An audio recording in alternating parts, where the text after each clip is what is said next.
प्रधानमंत्री नरेंद्र मोदी आज करीब 11 साल बाद राष्ट्रीय स्वयंसेवक संघ के मुख्यालय नागपुर पहुंचे तो सियासी गलियारों में हलचल तेज हो गई। वैसे तो पीएम मोदी ने यहां माधव नेत्र चिकित्सालय की नींव रखी, लेकिन जो सबसे अहम है वो है संघ प्रमुख मोहन भागवत के साथ उनकी बैठक, जो कई मायनों में खास हो जाती है। इसके अलावा प्रधानमंत्री नरेंद्र मोदी अपने नागपुर दौरे में बेहद अलग अंदाज में नजर आए। पीएम मोदी ने संघ मुख्यालय को लाखों स्वयंसेवकों के लिए प्रेरणा स्रोत बताया, भारत की संस्कृति का आधुनिक अक्षय वट कहा। तो वहीं पीएम मोदी के केशव कुंज में मौजूदगी को सर संचालक मोहन भागवत ने शुभ योग से जोड़ दिया। राष्ट्रीय स्वयंसेवक संघ भारत की अमर संस्कृति का आधुनिक अक्षय वट है। प्रधानमंत्री जी का यहां पर उपस्थित होना, ये सारे शुभयोग यहां पर एकत्रित है। हिंदू नववर्ष गुड़ी पड़वा जैसे विशेष दिन पर पीएम मोदी का आरएसएस हेडक्वार्टर पहुंचना हिंदू परंपराओं और राष्ट्रवादी विचारधारा के प्रति मोदी सरकार की प्रतिबद्धता को मजबूत करता है। संघ मुख्यालय के स्मृति मंदिर में आरएसएस संस्थापक केशव बलिराम हेडगेवार और दूसरे सरसंघचालक माधव सदाशिव गोलवलकर को श्रद्धांजलि देना एक भावनात्मक और प्रतीकात्मक कदम है, जो दिखाता है कि संघ के विचार आज भी बीजेपी की नीतियों में जीवित है। संघ के कार्यक्रम में हिस्सा लेने के बाद पीएम मोदी दीक्षा भूमि गए। दीक्षा भूमि वही जगह है जहां बाबा साहब अम्बेडकर ने बौद्ध धर्म की दीक्षा ली थी। पिछले साल प्रधानमंत्री मोदी ने यहां पहुंचकर ध्यान भी लगाया था और आज एक ही दिन में संघ और संविधान निर्माता की दीक्षा भूमि जाने के पीएम के फैसले को एक साथ कई राजनीतिक और सामाजिक समीकरण साधने की कोशिश के तौर पर देखा जा रहा है। माधव नेत्रालय की एक्सटेंशन बिल्डिंग की आधारशिला रखने के बाद पीएम मोदी ने 34 मिनट की स्पीच दी, जिसमें देश के इतिहास, संतों की भूमिका, संघ की निस्वार्थ कार्यप्रणाली, देश के विकास में युवाओं के योगदान और महाकुंभ की चर्चा की। तो वहीं अपने संबोधन में उन्होंने राष्ट्रीय स्वयंसेवक संघ और इसके स्वयंसेवकों को भी जमकर सराहा और कहा कि राष्ट्रीय स्वयंसेवक संघ को भारत की संस्कृति का आधुनिक अक्षय वट है। राष्ट्रीय चेतना के संरक्षण और संवर्धन के लिए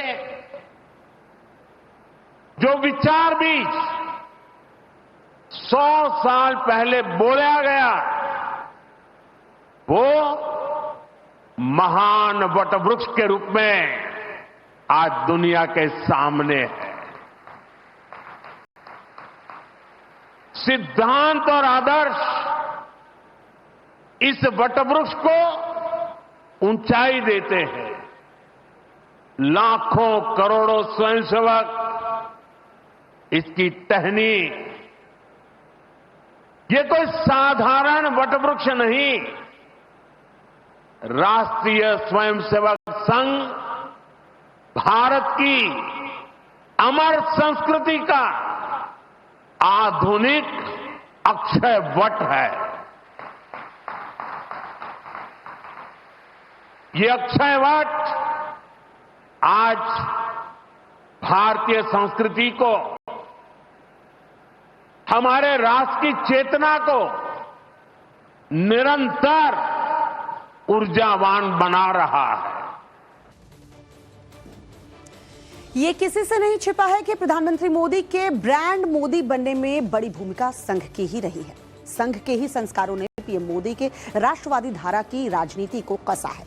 पीएम मोदी कई मौकों पर कबूल भी कर चुके हैं कि ये उनका सौभाग्य है कि उन्हें आरएसएस जैसे पवित्र संगठन से जीवन के संस्कार मिले। और अब जब प्रधानमंत्री मोदी और आरएसएस के सरसंघचालक मोहन भागवत एक मंच पर साथ नजर आए तो इस मुलाकात को कई मायनों में खास बताया जा रहा है। 22 जनवरी 2024 को राम मंदिर प्राण प्रतिष्ठा के बाद दोनों की पहली सार्वजनिक मुलाकात थी। वैसे दोनों के बीच आखिरी एकांत मुलाकात यानी कि पर्सनल मीटिंग जो है 10 मई 2014 को दिल्ली में हुई थी। उस समय नरेंद्र मोदी बीजेपी के प्रधानमंत्री पद के उम्मीदवार थे। इसके बाद नरेंद्र मोदी और मोहन भागवत के बीच एकांत मुलाकात की कई संभावनाएं बनी, लेकिन किसी न किसी वजह से मुलाकात नहीं हो पाई। लेकिन आज की इस मुलाकात ने राजनीतिक गलियारों में हलचल मचा दी है और इस मुलाकात के गहरे मायने तलाशे जाने लगे हैं, क्योंकि मोहन भागवत ने इसे शुभ संयोग भी बताया है। आज योग है, डॉक्टर साहब का जन्मदिन, वर्ष प्रतिपदा का सुमुहूर्त, डॉक्टर साहब जन्मे वो रविवार ही था और प्रधानमंत्री जी का यहां पर उपस्थित होना, ये सारे शुभयोग यहां पर एकत्रित है और ये सारे शुभयोग एकत्रित होते हैं तो उसके लिए तपस्या करनी पड़ती है। अब शुभ संयोग वाले इसी तपस्या को डिकोड किया जा रहा है, लेकिन इस मुलाकात को बीजेपी के भीतर संगठनात्मक बदलाव और आने वाले विधानसभा चुनाव से जोड़कर देखा जा रहा है। कयास लगाए जा रहे हैं कि इस मुलाकात में बीजेपी के नए अध्यक्ष के नाम को लेकर चर्चा हुई होगी। बिहार में इस साल चुनाव है, लिहाजा चुनावी साल में बिहार पर ज्यादा फोकस करने की रणनीति पर भी बात हुई होगी।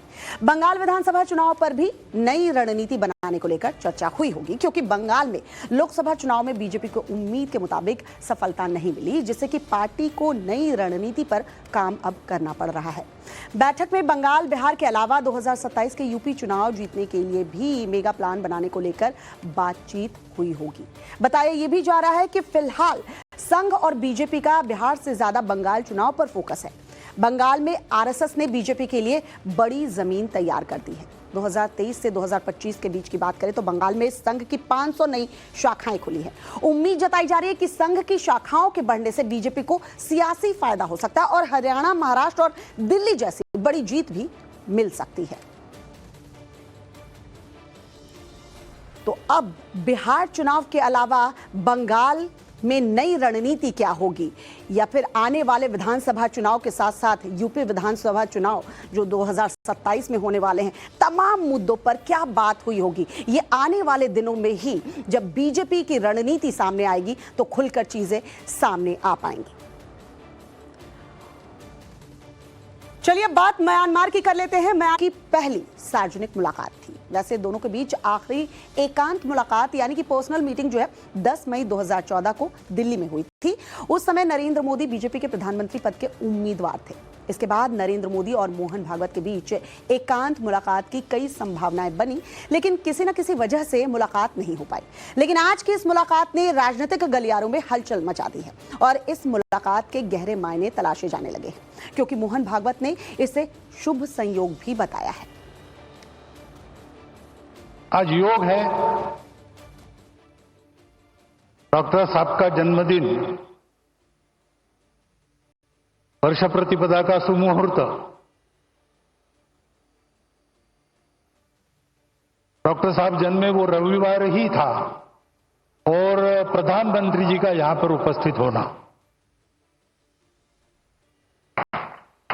ये सारे शुभयोग यहां पर एकत्रित है और ये सारे शुभयोग एकत्रित होते हैं